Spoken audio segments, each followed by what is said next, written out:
안녕하십니까. AIDT 심화 연수 여섯 번째 세션입니다. 네 번째 세션에서 소개했던 AIDT 맞춤형 학습 지원 매트릭스 여섯 가지의 핵심 서비스와 다섯 가지의 상호작용 주체에 대해서 소개를 했죠.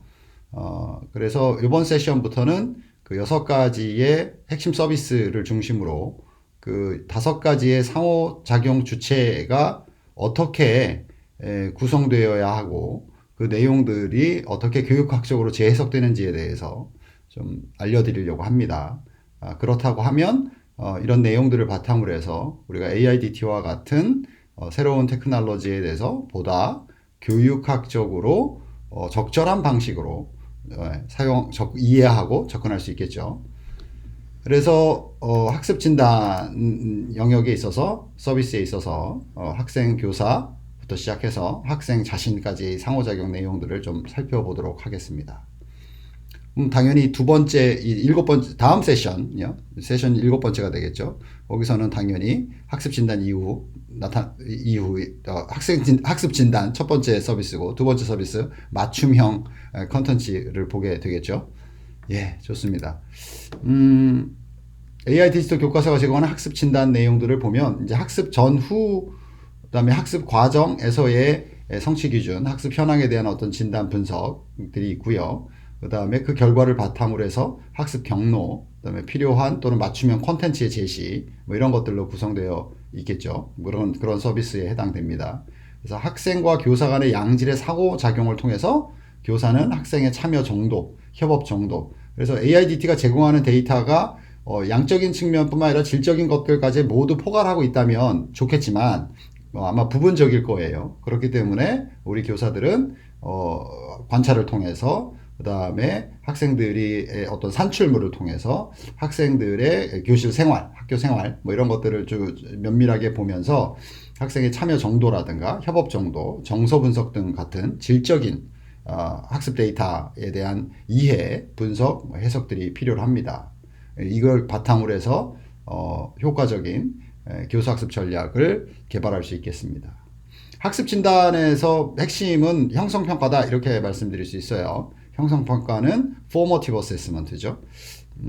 그 평가에 대한 강의에서 이제 이미 설명을 드린 바 있는데 assessment라고 하는 거를 이게 평가로 번역하는 거에 좀 문제가 있다라고 얘기를 했어요. 평가가 아니라 이거는 좀 진단에 가까워요, 사실은. assessment는. 그죠? 진단에 좀 가깝고요. 왜냐하면 형성평가에서 요거는 이제 성장해 간다라는 것이고, 그 성장한다라는 건 목표가 있다라는 거예요. 그걸 우리가 학습 목표라고 부르죠. 그래서 학습 목표에 근거해서 적절하게 지금 성장해 가고 있는지에 대한 피드백을 제공하는 거죠. 그래서 목표대로 계획한 대로 잘 성장할 수 있도록 안내해 준다 이런 개념이 이제 형성평가죠. 우리가 수행평가를 주로 하는데 사실은 이 formative assessment의 개념을 반영한 내용이다 이렇게 보실 수가 있고요. 그런데 이제 문제는 뭐냐면 우리가 이제 교과서 중심의 교육에서 완전히 벗어나 있지는 않잖아요. 그리고 교과서에서는 이제 학습 목표를 또 제시하고 있기도 하고요. 뭐 이런 것들이 이제 특히 이제 고등학교에서는 입시와 또 연관이 되는 부분이 있어서 좀 복잡할 수 있는데 교육학적으로만 말씀을 드리면 학습 목표가 인지 능력만을 좀 반영하고 있는 경향이 있습니다. 그렇지 않은 것도 물론 있고요. 특히 이제 저차적 인지, 뭐 이해하는 것 정도로 또는 기억하는 것 정도로 좀 학습 목표가 설정되어 있는 경우가 왕왕 있더라고요. 그런데 우리나라의 교육 과정은 세 가지 차원의 내용 체계로 구성되어 있죠. 2022 개정교육과정에 여러 번 말씀을 드렸습니다. 지식이해, 과정기능, 가치태도 이 세 가지 내용 체계를 우리가 총체적으로 접근해야 된다. 그래야 우리가 추구하는 전인성 교육을 할 수 있다. 이거였습니다. 여러 가지 제약은 있어요. 잘 알고 있습니다. 뭐 여하튼 학습 목표를 점검하시고 필요하다면 가치태도, 특히 가치태도 영역을 좀 반영을 해서 학습 목표를 재구성할 필요가 있을 수도 있습니다. 피드백이 반드시 교사 학생에게만 국한되어 있지는 않습니다.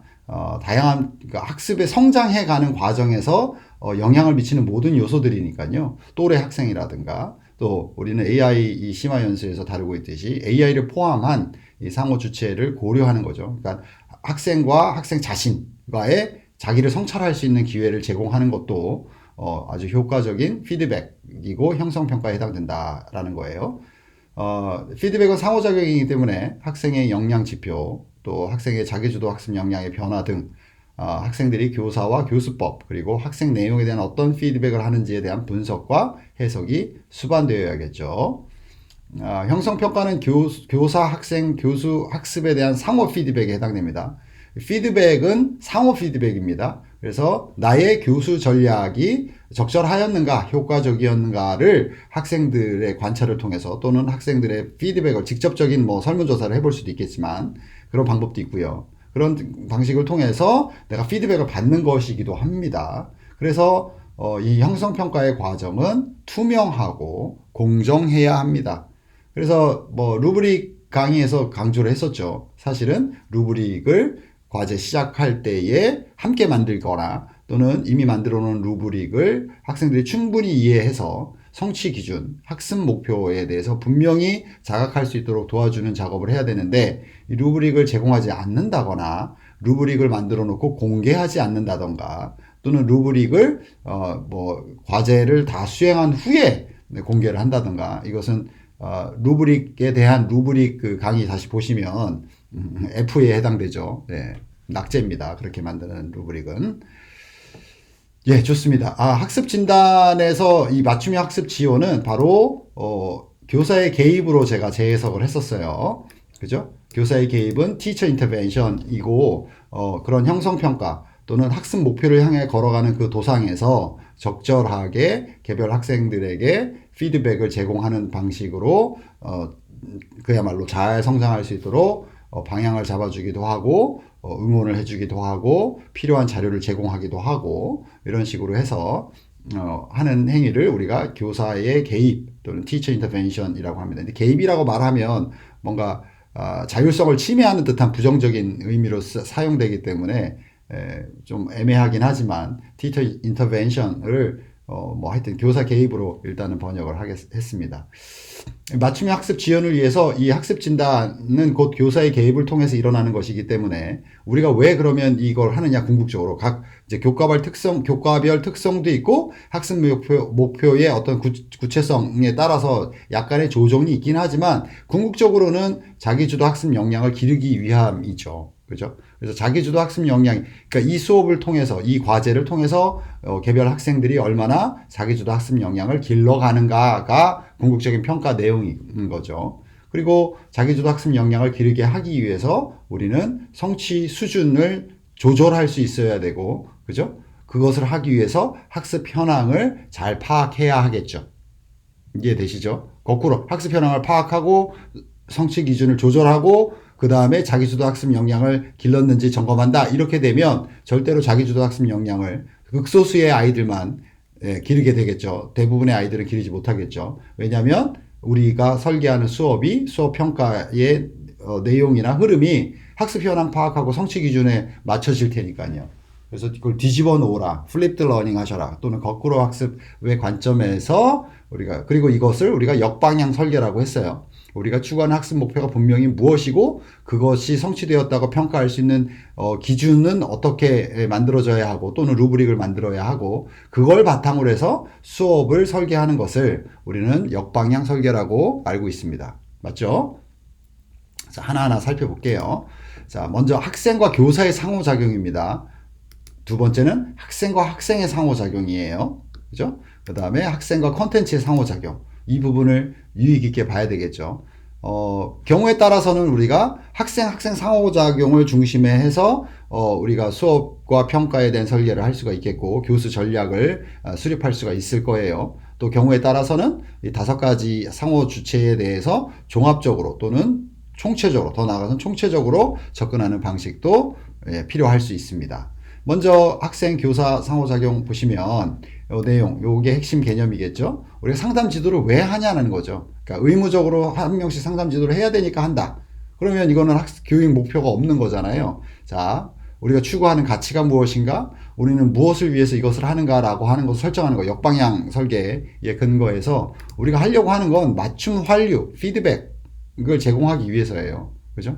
그러면 자기주도 학습 역량이라고 하는 그 성취를 위해서 우리 학생들이 공부를 하는데, 그죠? 학업을, 이게 좀 표현이 애매해요. 러닝 학습인데 학습을 하는 건데 이 러닝을 자꾸 우리는 또 공부라고 또 이렇게 공부와 같은 단어로 쓰고 있어서 교육학적으로 볼 때는 조금 부적절합니다. 사실은 학습을 중심에 놓고 보면 되는데, 이게 이제 우리는 공부한다 그러면 이제 예를 들면 점수를 잘 받는다, 뭐 좋은 학교에 진학한다, 뭐 이런 식의 어떤 좀 그 성과주의적인 접근을 너무 많이 하고 있기 때문에 이건 우리의 사회 문화적 그 맥락 또는 풍토 이런 것들에 대한 영향을 크게 받아서 유의 바랍니다. 자, 자기주도 학습 역량의 성취 확인, 자기주도 학습 역량 지표에 따른 새로운 학습 경로의 제시를 위해서 하는 거예요.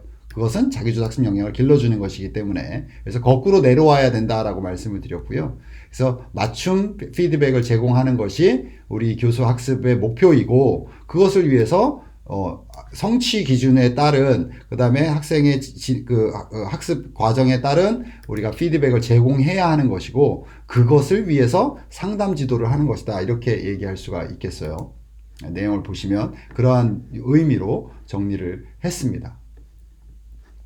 또 여기 보면 상담 지도를 할 때 정량적 지표가 주는 한계에 대한 인지를 반드시 모두들 그렇게 하시겠지만, 그 다음에 교사 학생 간의 신뢰를 구축하는 것도 매우 중요한 목표이겠죠. 그걸 전략으로 세우고, 그랬을 때 우리가 궁극적으로 갖추려고 하는 자기주도 학습 역량을 기르는 과정으로서의 학습 설계가 또는 학습 경험 설계가 가능하겠죠. 자, 이게 학생과 교사의 상호작용이고요. 학습 진단에서의 학생과 학생의 상호작용, 우리가 사실은 많이 놓치고 있는 영역이기도 해요. 21세기 들어서 우리가 무엇보다도 중요한 역량을 나와 다른 타인, 특히 나와 나이가 다르고 뭐 문화적 배경이 다르고 언어가 다르고 이런 나와 다른 사람들과의 또 더 나아가서는 사람뿐만 아니라 비인간들, 그러니까 이제 자연이 해당이 되겠죠. 동식물 뭐 이렇게 되는데 상호작용하는 것이에요. 그래서 이 자기주도 학습 역량의 관점에서 보면 집단 구성이라고 썼는데 이제 공동체 의식을 말하는 겁니다. 공동체 의식은 나만 잘 성장하는 게 아니고 상호 동반 성장해야 된다라는 거예요. 그죠? 상호 동반 성장을 위해서 우리가 한다는 거죠. 그러면 궁극적으로 이 개별 학생이 얼마나 문제를 더 많이 잘 풀까가 아니라 이 아이들이 상호 성장할 수 있는 환경을 구축하고 상호 성장할 수 있는 기회를 갖는 것을 위해서 어떻게 과제를 설정하고 어떻게 동료를 매칭시킬까예요. 여기서 매칭시킬까라는 것은 이런 식의 이야기입니다. 동료 간 성취 기준이 명확하게 이해하고요. 무의식적인 열등의식이라든가 우월의식, 무관심에 대한 데이터 이해에 대해서 이렇게 써놨는데, 궁극적으로 우리는 의사소통 과정이나 의사결정에 대한 지침을 제공해야 하는 거죠. 그러니까 여럿이 모여서 어떤 프로젝트를 할 때 어떻게 우리가 소통하고 어떻게 의사결정을 내렸을 때 서로 성장할 수 있는 결과를 낳는자라는 거죠.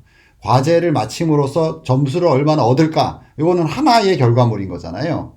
그래서 교수 방법론적으로 볼 때 우리가 이러한 공동체 의식, 또 상호 성장하는 것, 그 다음에 개인과 집단의 성장을 포함한 이 집단으로서, 팀워크로서도 성장을 하는 것이 매우 중요한 교육적 가치이지 않습니까? 그래서 이런 것들을 고려해서 우리가 학생 상호작용을 설계할 수 있다는 거죠. 이걸 명확히, 이 매트릭스를 명확히 해놓으면 AIDT가 제공하는 서비스나 기능들을 우리 수업 내에서 어떤 식으로 활용했을 때 학생과 학생 간의 양질의 상호작용이 일어날 수 있겠냐라는 우리가 고민할 교육적 방향을, 교수학습법적인 어떤 틀을 갖고 활용할 수가 있겠죠. 그리고 AIDT가 제공하는 서비스에 제한적인 측면이 있다고 하더라도 그것을 대처할 수 있는 다른 것들을 포함시켜서 총체적인 테크놀로지에 대한 접근이 가능하겠습니다. 그 다음에 학생 콘텐츠 상호작용에서 우리는 학습에 있어서 다양한 지식과 정보를 접하고 있습니다. 우리가 이것을 하려고 하는 건 궁극적으로 다시 자기주도 학습 역량을 기르기 위한 겁니다. 그렇다고 하면 학습 목표 성취를 반드시 실현하기 위해서 자신에게, 학생에게 필요한 학습 자료 또는 방법이 무엇인지를 알기 위함이 이 학생 컨텐츠 상호작용의 이야기라는 거죠. 이해되시죠? 그러면 자기 효능감, 이건 좀 말이 이상하긴 하네요. 자기 자신에게, 학생에게. 제가 이거를 의도적으로 썼던 것 같은데, 여기서는 그냥 학생에게라고 하는 게 좋을 것 같아요. 예, 학생 콘텐츠. 예. 학생과 콘텐츠 간의 상호작용에 교사가 개입하는 거잖아요. 예, 그래서 아마 제가 자기 자신에게, 학생에게 자기가 자기를 성찰할 수 있는 기회, 이런 차원에서 이렇게 표현을 한 것 같아요. 그 다음에 우리가 교사 개입이잖아요. 다시 돌아와서. 교사 개입이 학습 진단의 교육적 가치이니까 여기서는 또 학생에게라고 교사의 측면에서 이 두 가지를 다 표현한 것으로 해석이 됩니다. 자, 교수학습 전략에서는 자기 효능감을 증진시켜요. 그러니까 내 자신에 대해서 긍정적으로 생각하고 작은 성취를 통해서 자기 자신의 어떤 성장하는 과정을 바라볼 수 있어야 자기주도 학습 역량이 커지는 거죠. 그리고 그것을 함에 있어서 멀티모달이라고 했어요. 그러니까 콘텐츠, 이제 우리가 소위 말하는 이제 교과서의 내용으로 볼 수 있는 건데, 그 다음에 어떤 과제를 수행하면서 다루게 되는 다양한 정보, 그 다음에 어떤 암묵적인 지식들, 소통을 통해서라든가, 그죠? 문제 해결을 통해서 얻게 되는 새로운 지식들이요. 암묵적 지식, 그죠? 교과서가 제공하는 명시적 지식 말고도 다양한 지식들을 가지고 우리는 성장합니다.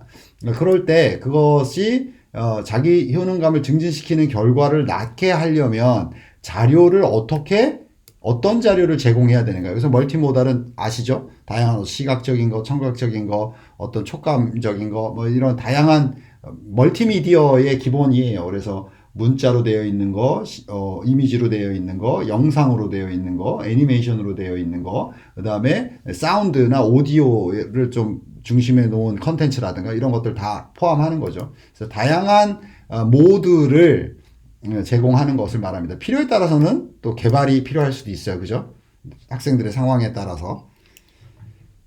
이런 것들은 궁극적으로 동기 유발을 일으키려고 하는 거고, 그 동기 유발을 일으키게 하기 위해서 학습 패턴을 파악하고 생산적인 패턴의 재구성 같은 것들. 그러니까 학습 패턴을 파악했으니까 무조건 거기에 맞춰야 된다가 아니라 이 파악한 패턴이 좀 더 생산적인 방식으로, 좀 더 자기 긍정적으로 할 수 있는 패턴으로 수정이 필요할 수도 있지 않습니까? 그죠? 그래서 패턴을 파악한다라고 하는 것은 생산적인 패턴으로서의 재구성을 위한 목적이다라는 거죠. 그래서 요 학습 패턴 파악하고 동기 유발의 전략을 제시하고 필요에 따라서 자료를 재구성하는 방식으로 또는 개발하는 방식으로 학생과 콘텐츠 간의 상호작용은 발생합니다. 자, 네 번째, 학생과 시스템 상호작용이에요. AIDT라고 하는 것을 플랫폼으로 놓고 보면 되게 쉬워져요. 시스템이라는 거죠. 그 시스템 플랫폼이기 때문에 그 안에서 그것과 함께 뭔가 일어난다라는 거예요. 그 시스템이 제공하고 있는 다양한 서비스와 기능들을 학생이 파악할 수 있고, 그죠? 그것을 적극적이고 자기주도적으로 자기 학습 패턴을 생산적으로 만들어내는데 또 효과적으로 학습을 하는데, 여기서 이제 효과적으로 학습하는데 라는 이 말은 그 모든 활동을 할 때 친구들과 서로 굉장히 다른 배경을 갖고 있긴 하지만 또는 다른 배경을 갖고 있긴 하지만 그것에서 긍정성을 찾고 서로 간에 성장할 수 있는 전략을 구성해서 좋은 과제를 마치는 것뿐만 아니라 팀워크를 갖는다든가 이런 식으로 나아갈 수 있어야 된다라고 말씀드렸어요. 그게 학습이라고. 그죠? 자, 학생과 시스템의 상호작용에서는 이 시스템을 통해서 다양한 어떤 기록만 보는 것이 아니라 분석 예측을 하려고 하는 것이죠. 이런 식으로 진행을 했을 때 어떤 결과가 예측될 것인가 라는 것을 통해서 미래지향적이고 사전 준비적인, 영어로는 프로액티브라고 하는데 사전에 행위를 하는 거죠. 예비적인 행동을 취해서, 그러니까 어떤 위험이 있다든가 어떤 효과성에 대해서 우리가 어떤 변수를 찾았다든가 이런 방식으로 미리 행동하는 것을 이제 프로액티브라고 하는데, 네, 그런 식으로 그런 역량을 가지고, 그게 자기주도 학습에 해당되니까 그런 역량을 기를 수 있는 방향으로 데이터를 분석하는 그리고 그 데이터를 해석할 수 있는 능력을 갖추는 것이 학생 시스템 상호작용에서 추구해야 될 것이다. 이렇게 말씀드릴 수 있어요. 그래서 어떤 결과만 가지고 못했네, 잘했네 라는 어떤 피상적인 접근이 아니라 학습 기록을 본다고 하는 것도 이 안에서 본다면, 그죠? 학습 기록을 성찰적으로 볼 수 있도록, 그 다음에 미랭지향적으로 해석할 수 있도록 제시를 해야 되겠죠. 네, 좋습니다. 자, 마지막 학생과 자신의 상호작용. 끊임없이 자기 성찰을 통해서 우리는 또 특히 이제 메타인지와 비판적 사고를 통해서 자기가 무엇을 목표로 하는지, 여기서 내가 만약에 두려움이 생겼다면 어디서 이런 두려움이 온 것인지, 내가 누구와 소통할 때, 누구와 대화를 나눌 때 이런 문제들에 대해서 명확하게 진단할 수 있고 해결점을 찾을 수 있는지, 뭐 이런 식의 고민들을 하는 거죠. 내가 내 자신을 바라볼 수 있는 능력, 또는 자기 인식이라고도 하고요.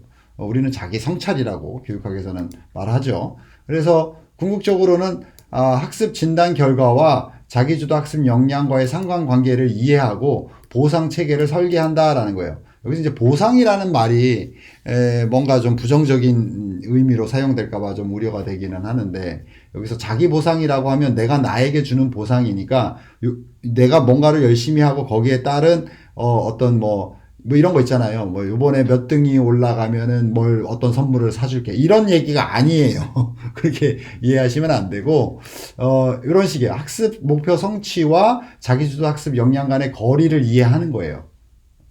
그 다음에 이분법적 보상에서 탈피하는 거예요. 그래서 우리가 추구하는 거는 스스로가 스스로에게 하는 칭찬이라든가, 그 다음에 어떤 내 성취에 따른, 그러니까 점수는 이제 하나의 나를 평가할 수 있는 지표인 거고, 점수 외에 나의 어떤 그 스스로 주관적으로 느끼는 나의 성장의 어떤 크기, 이런 것들에 대해서 스스로가 나는 이만큼 성장했다라고 확인되었을 때 이것을 객관화시키고 또 선생님으로부터 어떤 인증 편지를 받는다던가, 이런 식으로 해서 자기가 자기를 계속 가꾸는 형식으로 그래서 메타인지를 작동시키는 겁니다. 그래서 학생이 자기 자신과 상호작용할 수 있도록 우리가 AIDT가 제공하는 서비스와 그 상호작용 서비스와 그다음에 기능들을 잘 재구성해야 하겠죠. 그래서 이를 위해서 성취 기준으로 영역에서는 학습 목표를 분명하게 설정해야 되고, 여기서 핵심은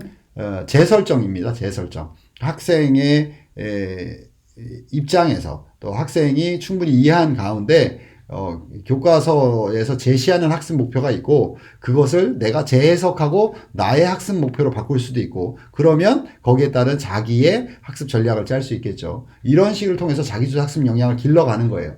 네. 그래서 학습 목표 재설정 및 필요성이나 방법에 대해서 우리가 제시하는 교수 학습 전략을 제시할 수가 있겠어요. 그렇기 때문에 자기 성찰이 중요한 겁니다. 학습 진단 결과에 대한 이해나 해석 지침이 필요해요. 그냥 AIDT가 제공하는 데이터라고 해서 그걸 그냥 고지고대로 받아들이게 한다면 그건 매우 교육학적이지 못합니다. 그죠? 그 다음에 결과를 바라볼 때 감정이 일어날 거예요. 자기가 일어나는 감정과 결과 간의 거리가 존재한다라는 것. 그죠? 그 거리를 바라보면서 내가 어떻게 성장하고 있는지 성찰하고 앞으로 어떻게 성장할지에 대해서 계획하는 방식으로 되겠죠. 그렇지 않으면 이제 우리가 많이 하고 있는 만족도 조사라든가 단순 설문 조사를 통해서 마치게 되겠죠. 그래서 제가 강조하건대 위에서부터 아래로 내려오는 가운데 이 상호작용들을 이해하고 학습 진단 이 맥락에서 상호작용을 이해하고 AIDT를 어떻게 활용할 것인가, 어떻게 이 수업과 평가 설계에 반영할 것인가, 이런 것들을 또는 통합시킬 것인가, 이런 것들을 우리가 아주 교수 학습법적으로 고민할 수 있고 어떤 우리가 잘 알고 있는 학생들의 니즈에 맞게 또 그런 것들을 반영해서 또 학습 환경을 고려해서 우리가 수업 평가 설계를 할 수 있겠다, 이렇게 말씀드리겠습니다. 다음 세션에서는 맞춤형 콘텐츠에 대해서 알아보겠습니다. 혹시 질문이 있거나 또는 코멘트가 있다면 이메일 주시면 되겠습니다. 고맙습니다.